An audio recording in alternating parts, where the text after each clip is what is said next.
Tawasul dengan calon Rasul. Suatu saat Makkah dilanda kekeringan yang hebat. Tumbuh-tumbuhan meranggas kering, hewan ternak kurus-kurus tak bersusu.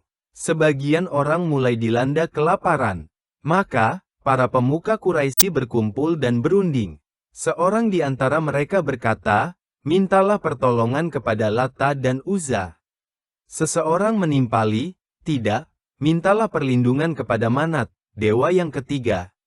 Setelah lama berunding dan berdebat tanpa hasil, seorang laki-laki bernama Warokoh ibnu Naufal, paman Khadijah binti Khuwailid, berkata, "Aku berasal dari kabilah Naufal.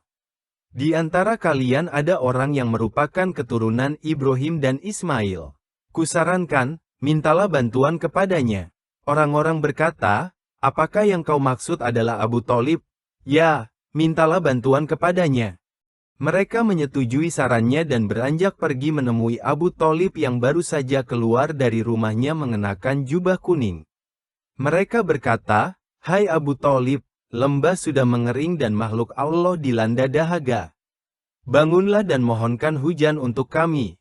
Abu Thalib berkata, "Tunggulah sampai matahari tergelincir dan angin mereda." Saat matahari hampir tergelincir, Abu Thalib keluar bersama seorang anak muda dengan wajah cemerlang seperti matahari di waktu duha, tetapi teduh seperti dinaungi awan.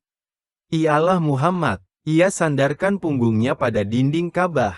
Sambil memegang anak muda itu, Abu Thalib mengangkat tangan, berdoa memohon turunnya hujan. "Turunkanlah hujan kepada kami, wahai Tuhan kami.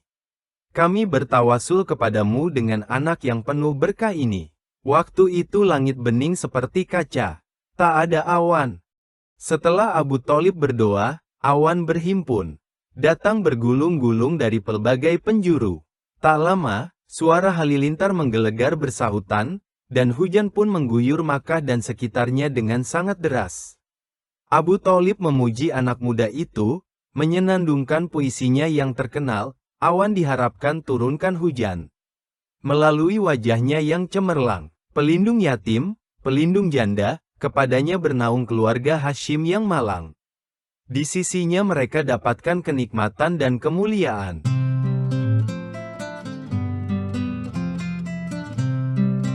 Kira-kira 30 tahun setelah peristiwa itu, seorang Arab Badui tergopoh-gopoh menemui Rasulullah di Madinah.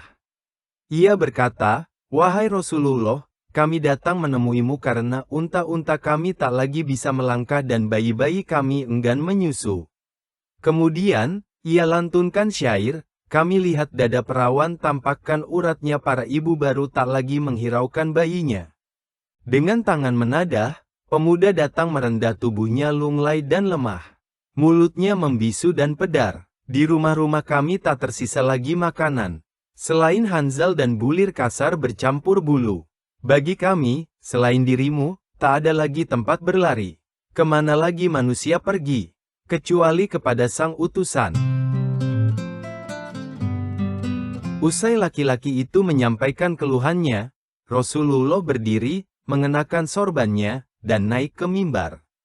Beliau tadahkan kedua tangannya ke langit dan berdoa, "Ya Allah, turunkan kepada kami hujan deras melimpah, dengan segera tidak tertunda, berguna tidak berbahaya sehingga payudara dipenuhi susu, tanaman tumbuh subur, dan bumi hidup lagi setelah kematiannya."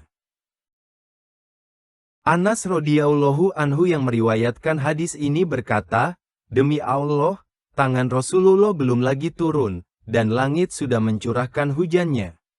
Penduduk lembah berteriak, 'Wahai Rasulullah, banjir, banjir!' Maka, Rasulullah berdoa, 'Ya Allah, berkatilah kami.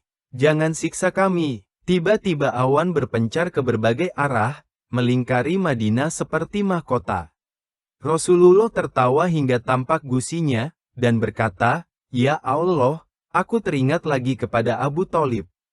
Sekiranya ia hidup, pasti bahagia hatinya.' Siapakah yang mau membacakan puisinya bagiku? Wallahu alam bisawab.